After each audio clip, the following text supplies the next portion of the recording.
Hello, fellow artists, and welcome to another episode of TED Talks Art. I am your host, Jerry. No, I'm Ted, obviously. So this is episode 3, and what we're going to talk about today is a very common struggle that we all artists go through, and that is overcoming artist block or creative block. And I'm going to approach this on a kind of more broader scale because there's specific types of blocks, like when you run out of ideas or you lack inspiration, or more immediate, let's say you're drawing something and you're sitting there and you're trying to produce something and it feels like the longer you draw during that session, the worse it gets. So I'm going to approach all those things from a more broader point of view. And I'm also going to try to avoid using the phrase "think about that," because in hindsight, the last video I didn't really listen to until I actually posted it. I think I said that phrase 10 times or something. And I don't ever recall ever using that phrase that much in my life. But anyway, I'm going to try to avoid that phrase. Watch me use another phrase too much instead. But anyway, so artist block, how do you overcome it? I think the tie-in here, the key is, since art and what we do is a creative process, and creativity requires a connection, or the visual, the art that we're presenting to the audience requires a connection to the audience, which ties into emotions. And that emotion is necessary to create, and the ingredient even before that is to be inspired. So the reason I'm bringing that up is it's how your emotions and how your mental state are really connected to the act of drawing. Some more than others, right? It's possible to just kind of be in autopilot, right? Especially, let's say something's sketch is done and you're just cleaning it up or inking it. You don't really have to think or be emotional, I guess. But every artist will say, or the most common thing that I've heard, and I'm sure many of you have heard, is that your best work is the work you loved or you enjoyed. The best work you produced, the art you produced, is the ones that you had fun with, and it screams off the page. You can just tell someone had fun with it. Why? What does that mean when people say that? Well, maybe an easier way to look at it is if you are entertained by what you're seeing. It's fun. It's a fun piece. Or even if the subject matter is not fun, it moved me or terrified me or whatever, some kind of proper emotional response, then the artist probably was feeling the same way when they did that, or they should, right? And the reason I bring that up is once you're aware of that, then hopefully you will recognize the signs of an oncoming creative block and what to do. So generally speaking, whether it's your well of ideas has run dry, or you're not as productive, or it's not going as smoothly, the key is the emotional state that you're in. Let's talk about a more immediate example, a common one, where you find that your final drawing, or say ink line, is worse than the initial sketch before the sketch that's underneath it, right? We've all experienced that. It's like, why is my sketch so much better than my final? And then what ends up happening? You start to get frustrated, and when you're frustrated, it's not an ideal emotional state. You tense up physically, mentally as well. You start to put pressure on yourself, and then your goals change.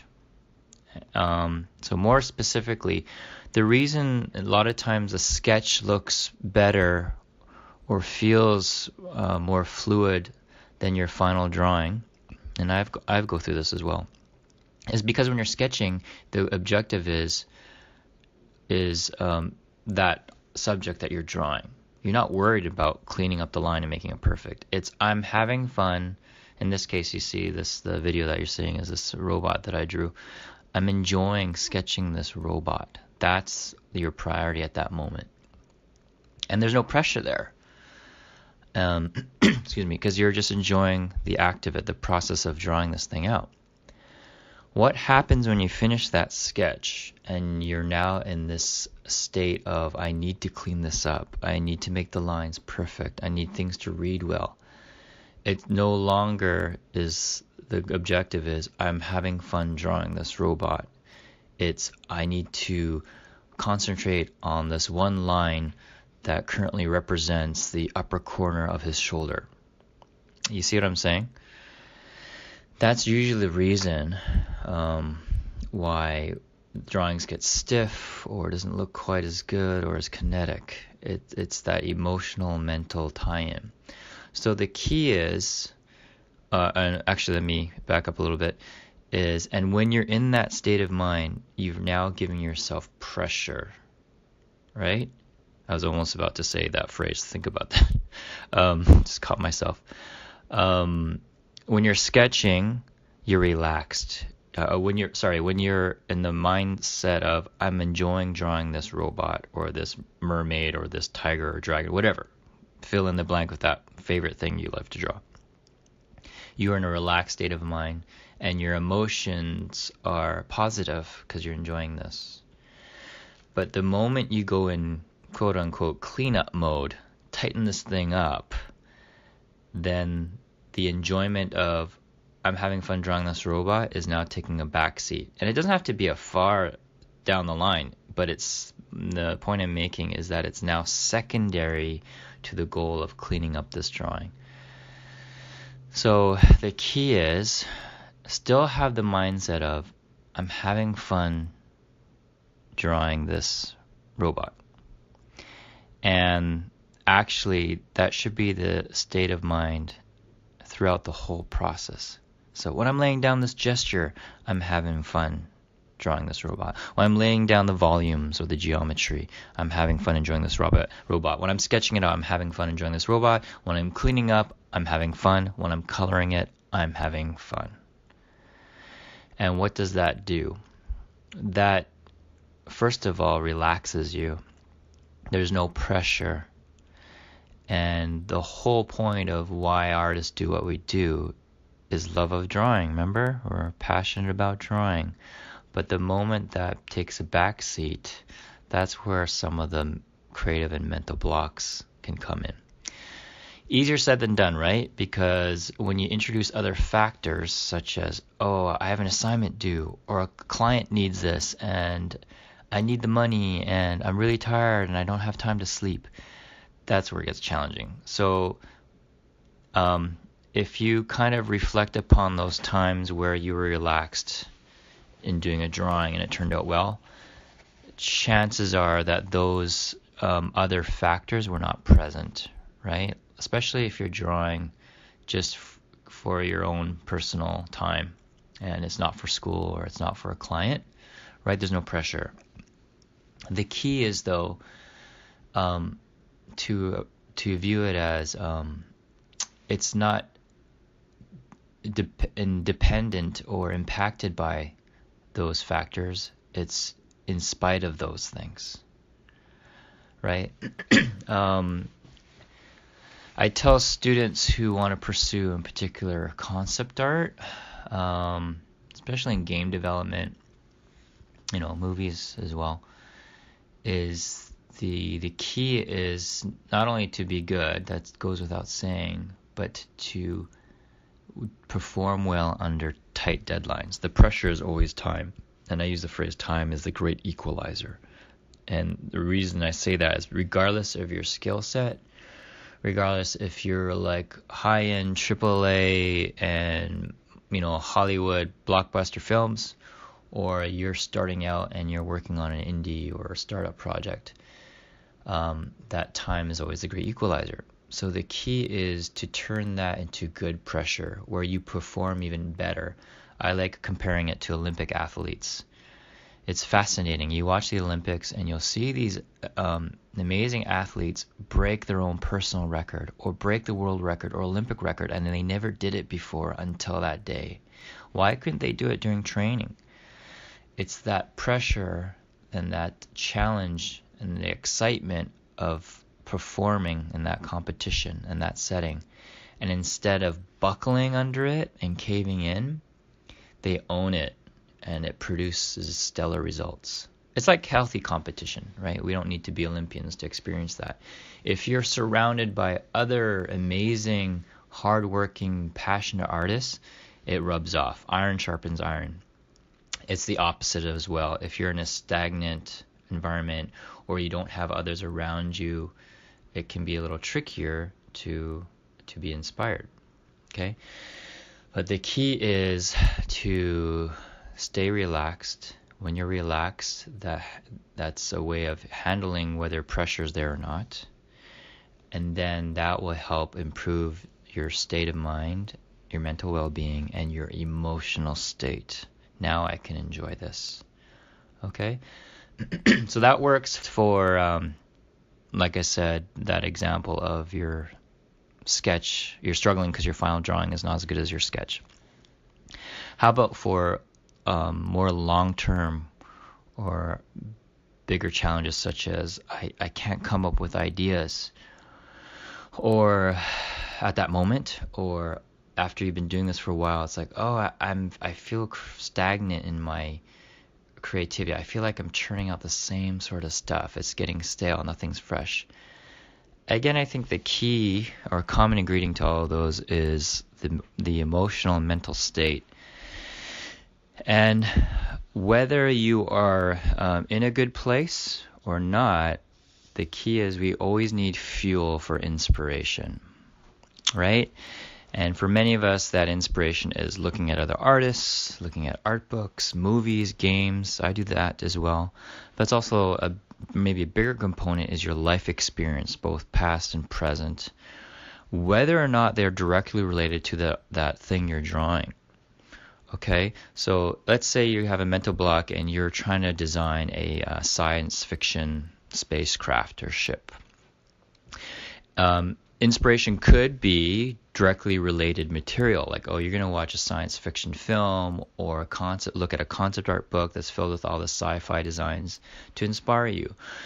A secondary but related one would be, oh, I'm going to listen to music, but not just any music. I'm going to listen to soundtracks from various science fiction films, especially ones that maybe are visually have a similar feeling or influence. So if you're trying to do something that's more like reminds you of Star Wars, you might put, John Williams' Star Wars soundtrack on. But then there's other sources of inspiration that aren't necessarily directly related to art or even what you're doing.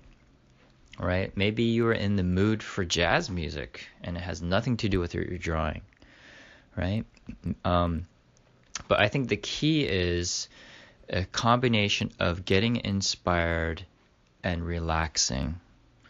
So it doesn't always have to be directly related to art in order to conquer this stress and mental block, right? Because if you have a mental block, and especially if you've been drawing and nothing's getting produced, you get more frustrated because after an hour, 2 hours, you don't stop. Why don't you stop? Because you don't want to leave the table with nothing to show for it.